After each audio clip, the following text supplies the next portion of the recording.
нені қадірледі, қабірінде де сонымен жүреді екен ғой. Көрдіңіз бе? Сосын қияметте Раббыларына сәжде ету бұйырылған кезде гүр етіп құлайды олар мүминдер.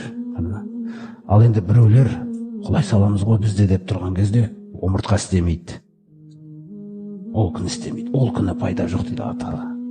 Ол күні өтіріктердің бәрін көрсетемін дейді мен.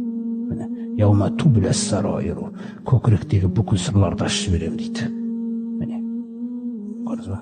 Өтірік нәрселер, омыртқалар істемейді ол күні жағындай.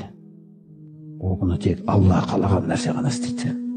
Алла қалаған адам ғана сәжде жасайды ол күні. Алла кімге қаламаса жасай алмайды. Сондықтан ол сәждені бүгін жөндеу керек бізде. Бүгін мына белді бүгу керек Аллаға. Бүгілетін уақыты келіп тұрған кезде бүгу керек біз бұны.